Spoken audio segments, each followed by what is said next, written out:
sədrinin səfəri bugündən İstanbulda başlayır. Şalva Papuaşvili Parlamentlərarası İttifaqın 152-ci Ansambleyasında iştirak edəcək. Tədbir bir neçə saatdan sonra açılacaq.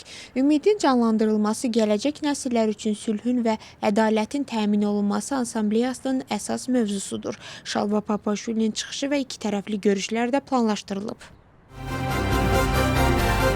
Maliyyə naziri və Gürcüstan Milli Bankının prezidenti Vaşinqtonda görüşlərini davam etdirirlər. Beynəlxalq Valyuta Fondu və Dünya Bankının illik iclasları çərçivəsində onlar Yaxın Şərq və Mərkəzi Asiya Departamentinin direktoru ilə müzakirələr aparıblar. Tərəflər Gürcüstanın maliyyə və pul siyasətini, makroiqtisadi vəziyyətin və Beynəlxalq Valyuta Fondu ilə gələcək əməkdaşlığını müzakirə ediblər.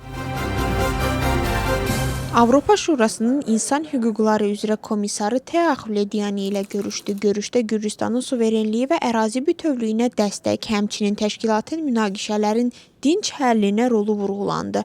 Michael O'Flaherty'yə işğal olunmuş bölgələrdəki çətin humanitar vəziyyət barədə məlumat verildi və əhalinin sosial-iqtisadi şəraitinin yaxşılaşdırılması ilə dialoq və etimadın gücləndirilməsinin önəmi qeyd edildi.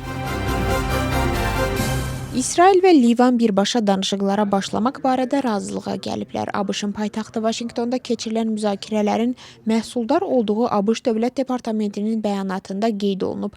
ABŞ təsdiqləyib ki, iki hökumət arasında hərbi əməliyyatların dayandırılması ilə bağlı istənilən razılaşma Amerikanın vasitəçiliyi ilə əldə olunmalıdır. Avropa Şurasının sədri Antonio Costa bildirib ki, blokada həll yolu deyil, o problemin ən real həllinin Fransa və Böyük Britaniya rəhbərliyi ilə keçiriləcək beynəlxalq konfrans olduğunu vurğulayıb. Həmçinin Livan və İsrail arasında Vaşinqtonda gedən danışıqlardan irəliləyiş gözlədiyini qeyd edib. Donald Trump İtaliyanın baş naziri Giorgia Meloni'ni tənqid edib. Giorgia Meloni'də cəsarət çatışmır, onun mövqeyi məni şoka salıb.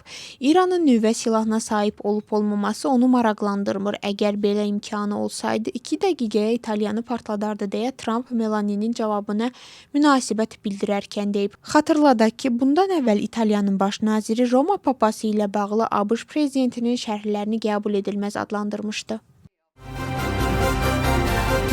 İtaliya İsraillə müdafiə sahəsində əməkdaşlıq sazişini dayandırıb. Bu barədə İtaliyanın baş naziri Giorgia Meloni məlumat verib. O jurnalistlərə bildirib ki, hökuməti mövcud vəziyyəti nəzərə alaraq 2003-cü ildən qüvvədə olan və hər 5 ildən bir yenilənən müdafiə müqaviləsinin artıq avtomatik şəkildə uzatmamaq qərarına gəlib.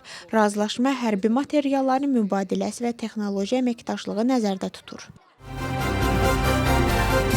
Xüsusilə külli miqdarda narkotik vasitələrin qanunsuz əldə olunması, saxlanılması və satışına şərait yaratmaq ittihamı ilə Samegrelo Zemosvaniti polisi 2 nəfəri saxlayıb. Şəxsi axtarış, avtomobilə baxış və aparılan istintaq eksperimenti zamanı göstərilən yerlərdən maddi sübut kimi 107 bağlama qablaşdırılmış metadon narkotik vasitəsi götürülüb. Cinayət 20 ilədək və ya ömürlük azadlıqdan məhrum etmə cəzası nəzərdə tutur. Turist sayında artım müşahidə olunur. Yanvar-mart aylarının göstəricilərinə əsasən Gürcüstana 998 min beynəlxalq ziyarətçi daxil olub. Bu göstərici ötən illə müqayisədə 4% çoxdur. Məlumatı İqtisadiyyat Nazirliyi yayıb. 3 ay ərzində ən çox ziyarətçi Türkiyədən gəlib. İlk 15 ölkə sırasında qonşu dövlətlərə yanaşı ABŞ, Birləşmiş Krallıq, Almaniya, Polşa, İsrail, Qazaxıstan, Çin və Hindistanda yer alır. Gürcüstanın su polosu komandası Dünya Kubokunun 2-ci divizyonunda uğurla çıxış edərək Avstraliyada keçiriləcək super finala vəsiqə qazandı. Maltada keçirilən turnirdə onlar Braziliya, Sloveniya, Türkiyə, Ukrayna və yarım finalda Almaniyanı məğlub edərək finala yüksəlib və ən güclü 8 komanda sırasına düşüblər. Final mərhələsi yolda keçiriləcək və burada dünyanın ən güclü komandaları mübarizə aparacaq.